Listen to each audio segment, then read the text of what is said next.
Beaucoup de gens rêvent de voyages sur des planètes étrangères. Néanmoins, vous préféreriez éviter certains mondes, car les conditions environnementales peuvent être parfois extrêmes. Cela ne fait aucun doute depuis longtemps que les voyages spatiaux de l'humanité sont prédéterminés, car notre curiosité, notamment à l'égard de la vie extraterrestre, ne peut être contenue. Outre les problèmes liés à l'urgente quarantaine des rapatriés, qui se poseront parce que des micro-organismes très différents sont à prévoir sur les mondes étrangers, les astronautes sont exposés à des forces physiques incontrôlées et à des cocktails chimiques hostiles à la vie partout ailleurs que sur Terre.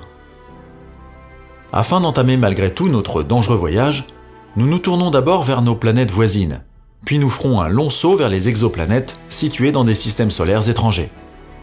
Si vous aimez nos vidéos, soutenez-nous en cliquant sur la mention j'aime, abonnez-vous à Simply Space et attendez avec impatience nos prochaines vidéos. Commençons notre voyage dans l'immensité de l'univers.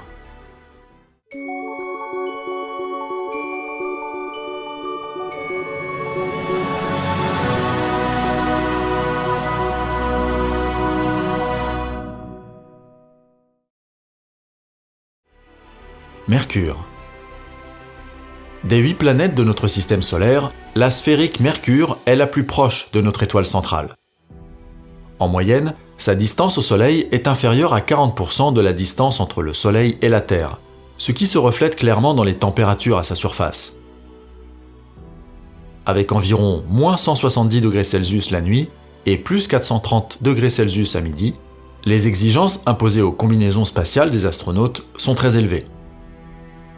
Cette forte fluctuation de température est due au fait que la plus petite planète de notre système solaire, avec un diamètre de moins de 4900 km, n'avait aucune chance de capter une atmosphère significative.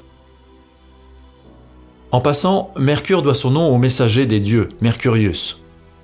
C'est le dieu romain des commerçants et des voleurs. Vénus. La deuxième planète de notre système solaire nous repousse aussi par sa chaleur. Cela n'est pas seulement dû à sa proximité avec le Soleil, qui représente environ 72% de la distance entre la Terre et le Soleil. La principale raison en est l'atmosphère extrêmement dense de Vénus, qui se compose principalement de dioxyde de carbone à 96,5% et qui assure une pression de 92 bars à la surface. Cela signifie que la pression de l'air y correspond à la pression à laquelle un plongeur sur Terre serait exposé à une profondeur d'eau de près de 1000 mètres. Par une chaleur constante de plus de 460 degrés Celsius, qui ne trouve pas non plus de réel refroidissement du côté où il fait nuit, nos astronautes trouvent chaque étape extrêmement difficile. D'autant plus que la baignade n'est envisageable que dans les lacs peu engageants de plomb fondu. C'est probablement le joli miroir à main de la déesse romaine de l'amour Vénus qui a permis à la planète d'obtenir son symbole astronomique. Mars. Arrivant enfin sur la planète Mars, beaucoup plus froide, nos astronautes sont directement enveloppés par une tempête de poussière sauvage qui dure des heures et maintient toute la planète en haleine pendant des jours. Comme la vitesse du vent peut dépasser 300 km/h, l'atterrisseur doit immédiatement être fixé très solidement dans le champ de roches de couleur rouge-rouille. Le fait que Mars soit 1,5 fois plus éloigné du Soleil que la Terre se remarque dans les températures qui oscillent entre moins 150 et plus 20 degrés Celsius. Cette grande variation est due à la très faible épaisseur de l'atmosphère, qui se compose de plus de 95% de dioxyde de carbone. À la surface de Mars, la pression de l'air n'est que de 0,006 bars. Pour s'en rendre compte, les astronautes sur Terre devraient décoller loin dans la stratosphère. Une certaine lueur d'espoir est peut-être offerte par le bassin Hellas, qui selon les connaissances actuelles, est le cratère d'impact le plus profond de notre système solaire. Au fond de ce cratère, la température peut parfois être supérieure de 10 degrés à celle des environs. Cependant, ce sont précisément les énormes différences de température qui entraînent la génération de vents violents, ramassant sur leur passage la poussière du fond du cratère et partant de là, mettant véritablement en action des tempêtes de sable d'envergure planétaire. Jupiter. Celui qui veut atterrir ici n'a aucune idée de ce à quoi cela ressemble en bas sur la surface solide. Il est très probable que le vaisseau spatial sera cuit et écrasé dans l'océan d'hydrogène extrêmement profond. Mais avant cela, le vaisseau spatial sera pris dans les centrifugeuses des tourbillons de tempête les plus sauvages, dont la taille correspond à environ 2 diamètres terrestres. Des vitesses d'environ 700 km/h sont tout à fait courantes. Pour que les voyageurs de l'espace ne s'ennuient pas, Jupiter offre des orages dont les éclairs sont plus de 100 fois plus énergiques que sur Terre. C'est difficile d'imaginer à quel point les coups de tonnerre sont forts. Après tout, il est bien connu que Jupiter était la plus haute divinité romaine, qui lançait des éclairs lorsqu'elle était de mauvaise humeur. Plus nous plongeons dans l'atmosphère toujours plus sombre, plus l'environnement devient chaud et plus la pression augmente. Si élevé finalement que l'hydrogène change d'état d'agrégation pour devenir une sorte de liquide, que l'on peut aussi appeler plasma ou hydrogène métallique. Car là, les électrons et les protons ne sont plus couplés entre eux. Personne n'a jamais vu une telle soupe avant. Elle conduit l'électricité et la chaleur comme le métal, et ressemble à un miroir qui reflète chaque éclair dans l'atmosphère 100 fois plus fort. Un véritable défi pour tout astronaute aventureux. Saturne.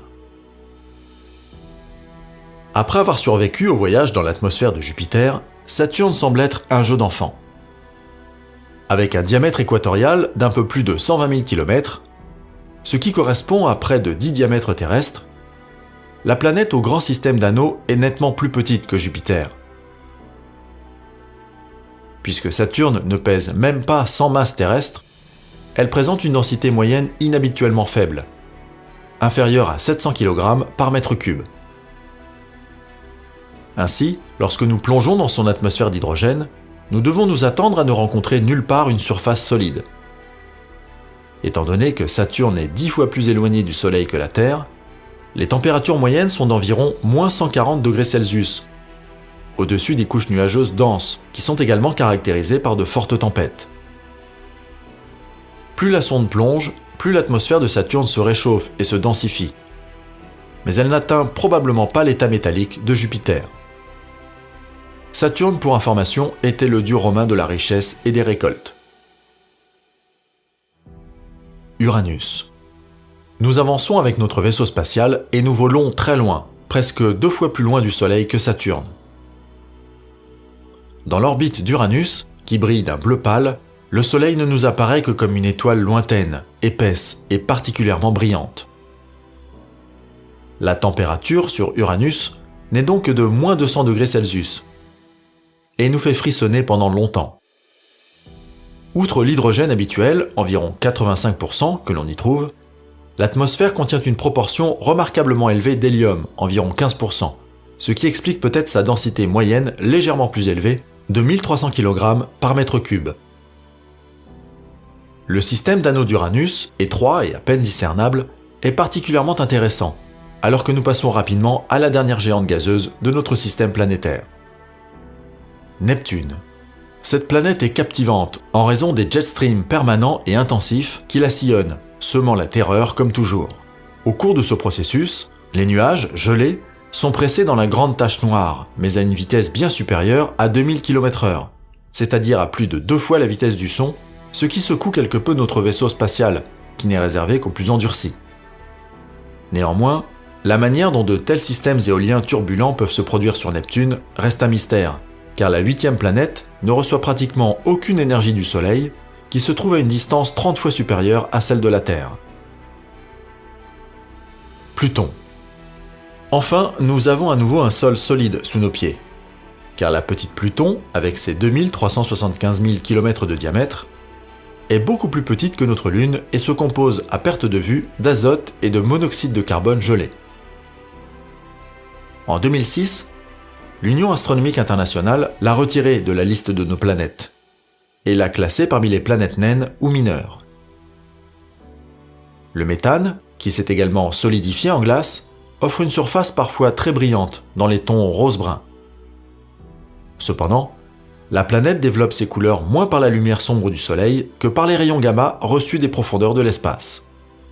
Ici, le Soleil atteint encore une luminosité que la pleine lune de la nuit donne à la Terre, et réchauffe la surface de la planète à environ moins 230 degrés Celsius, soit seulement une bonne quarantaine de degrés au-dessus du zéro absolu dans l'espace. Planète Carbone. Nous faisons maintenant un grand saut vers le centre de notre galaxie, vers une exoplanète d'un système solaire complètement différent. Alors que nous avons beaucoup plus d'oxygène que de carbone sur Terre, la situation est bien différente dans la partie centrale de la Voie lactée, ce qui a un impact majeur sur la formation des planètes à cet endroit. L'humeur matinale sur une planète aussi carbonée est tout sauf limpide et bleue. Au lieu de cela, nous rencontrons une brume jaunâtre et des nuages de suie noire. Néanmoins, nous pénétrons plus profondément dans cette atmosphère et nous nous réjouissons d'un paysage lacustre. Mais en regardant de plus près, les bassins sont remplis de pétrole brut et de goudron dégoûtant. Partout, la surface bouillonne et libère du méthane puant dans l'environnement, qui se dépose en partie dans les dépressions sous forme de boue noire. De plus, les prévisions météorologiques ne laissent rien présager de bon, car il est censé pleuvoir de l'essence et de l'asphalte prochainement.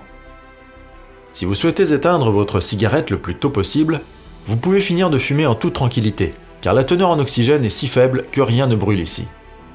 Mais il y a une bonne chose sur cette terrible planète. Là où il y a beaucoup de carbone, on peut trouver beaucoup de diamants.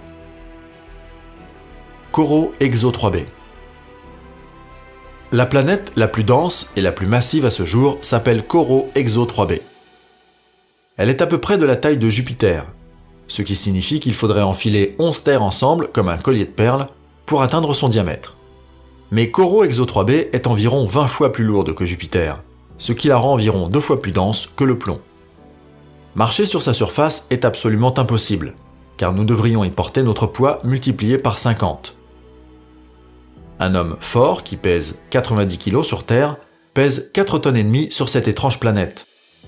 Même lorsque vous êtes allongé, vous avez l'impression qu'un éléphant est constamment assis sur votre poitrine, et vous pouvez entendre tous vos os se briser. Aujourd'hui, les gens sont connus pour ne pas laisser les circonstances les plus défavorables les empêcher d'assouvir leur curiosité et leur soif de connaissance. Et pour cela, ils s'embarquent dans n'importe quel voyage, aussi ardu soit-il. Si vous avez vous-même une idée d'un endroit très intéressant dans l'univers, faites-nous savoir où nous devrions nous rendre la prochaine fois, et écrivez votre commentaire.